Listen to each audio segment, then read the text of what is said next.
por onde que eu devo começar a estruturar o processo de vendas dentro de uma empresa? A gente deve iniciar pelo começo. Então, a gente tem que organizar a nossa casa. Não adianta a gente querer estruturar um processo comercial se a nossa empresa não está organizada.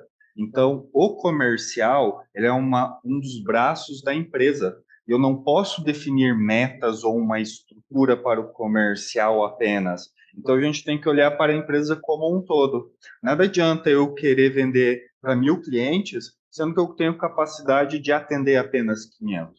Então, a gente tem que olhar para o todo da empresa primeiro, definir qual é o objetivo da empresa. Nós vamos para tal lugar, vamos em tal direção. E aí a gente olha para dentro do comercial e também para os outros setores, para que a gente caminhe todos juntos. Senão vai ser um cabo de guerra, um setor puxando para um lado e o outro setor puxando para o outro. A partir daí, a gente entra dentro do nosso processo comercial. A gente sabendo para onde a gente quer ir, a gente tem que escolher as melhores oportunidades que a gente tem para chegar até lá. Muitas vezes a gente sai correndo para poder chegar rápido, só que chega nos primeiros 100 metros, a gente cansou. E a gente não está aqui para correr uns 100 metros, a gente está para uma maratona. Então, precisa muita questão do planejamento.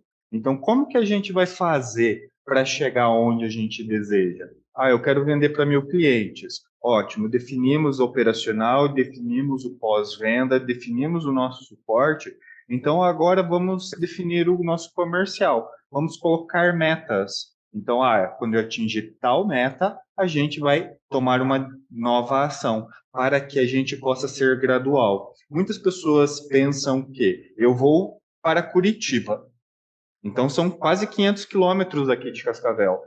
E se eu pensar apenas em Curitiba, eu posso esquecer uma curva que eu tenho no meio do caminho. Então a gente tem que definir metas pequenas. Então eu vou de Cascavel até Guarapuava, mais ou menos que é a metade do trajeto, e dou uma paradinha para que eu possa descansar e dar continuidade de Guarapuava até Curitiba. E nesse primeiro trajeto, qual é a minha meta? Tempo, velocidade, consumo. É a mesma coisa no comercial. Eu tenho uma meta para chegar até Curitiba, tenho a meta para vender para 1.000 clientes. Então, qual é o meu primeiro passo? Aí, 1.000 clientes em um ano, em 2 anos? Qual é a minha meta para o primeiro trimestre? Então, eu olho para essa meta e vejo, essa meta ela está fácil. Com a equipe que eu tenho, eu consigo atingir. Então, eu posso revisar também a minha meta global. Se às vezes a meta está fácil demais, a gente está subestimando o poder e a capacidade da equipe. Agora, se a meta é muito audaciosa, aí a gente tem que tomar providências para que a gente aumente a produtividade da equipe ou até mesmo agregue mais pessoas. Então, a gente tem alguns caminhos para que a gente possa chegar no nosso objetivo. Primeiro delas, capacitação. Capacitação em qualquer área, não apenas na comercial, ela é fundamental. Todos os dias a gente tem novos materiais, tem novas pessoas, novas oportunidades para que a gente possa aprender.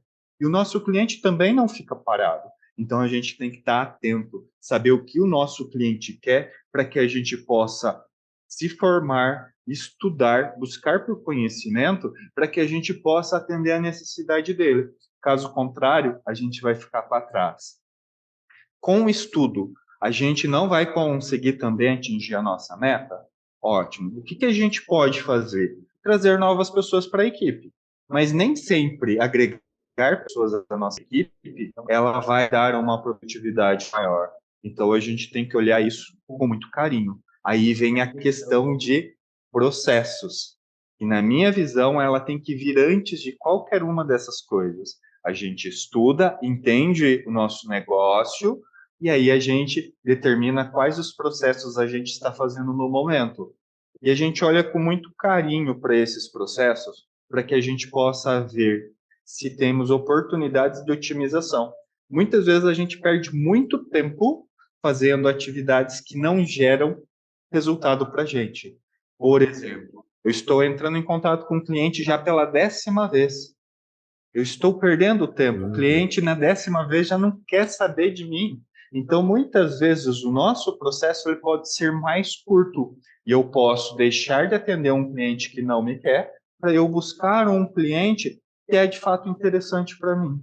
Então, a sim, gente olha para o nosso processo, corta todas as arestas para que a gente tenha um processo muito bem definido, um processo redondinho, e aí depois que a gente está com o processo muito bem definido, a gente mensura quando a gente vai trazer novas pessoas para a nossa equipe. E aí a gente tem o que a gente chama de previsibilidade, sabendo o potencial do meu processo, sabendo o potencial dos recursos que eu tenho. Quando eu falo recursos, entra colaboradores, equipamentos, ferramentas, a gente pensa então em contratar uma nova pessoa para que com tudo isso a gente consiga pegar esse modelo, esse processo e passar para outra pessoa e ela já comece a caminhar junto com a gente. E aí tem o nosso processo de rampagem, que é esse processo inicial de quando o novo colaborador entra até ele disponível dos demais, muito mais curto. E com isso sim. eu também ganho muito mais tempo e também resultados. Isso aí é uma coisa interessante e entra muito no que eu e o Matheus a gente falou no podcast passado, né? Que é o quê? É você estabelecer o processo, executar ele, ver os pontos de melhoria, né? Porque todo processo, por mais que você deixe ele, às vezes até do jeito que você queria, ele sempre tem um ponto de melhoria, né? Então você vai estabelecendo o processo, vai executando e melhorando, né? E isso aí é uma coisa assim que tem que ser feita em todos os processos da empresa, inclusive, né? Não só no comercial, dentro do CS, dentro do suporte, enfim. E até num processo de treinamento, que é o processo de rampagem que você falou. Então, esse processo de treinamento do vendedor, ele tem que estar muito bem estabelecido para que todos os vendedores eles trabalhem da mesma forma, né?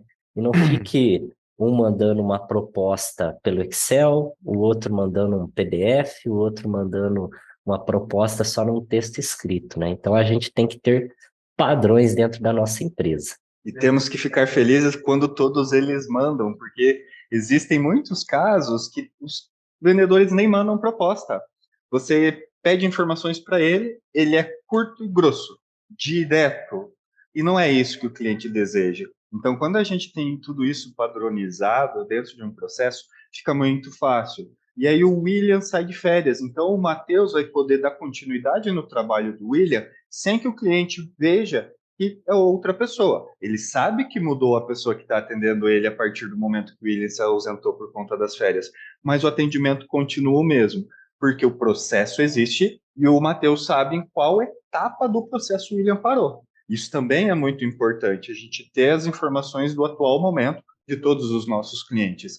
Por isso se faz necessária a utilização de uma ferramenta, entre elas o CRM, para que a gente tenha o processo definido. Ótimo, ok. E agora, aonde eu estou no meu processo com cada um dos clientes ou das prospecções que eu estou atendendo, para que assim a gente consiga dar continuidade no atendimento e sempre manter a qualidade que a empresa entrega para todos os clientes.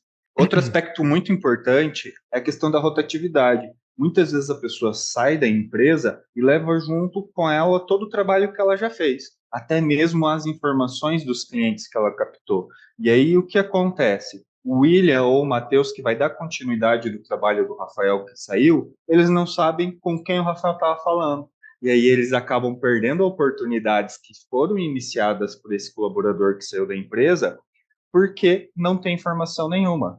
Então, clientes que trabalhavam com Excel tinham muito esse problema. A pessoa pegava a sua planilha Excel e levava embora. E aí, quando iam ver, eles não tinham informações nenhuma, apenas de alguns clientes que haviam sido finalizados por aquele colaborador. E aí a gente tem uma perda muito grande, pois a gente não pode dar continuidade e assim fica desafiador a gente manter a qualidade no nosso trabalho para todos os clientes. Isso pode repercutir até na imagem da empresa, pois uns clientes atendem bem e outros clientes eles não atendem tão bem assim.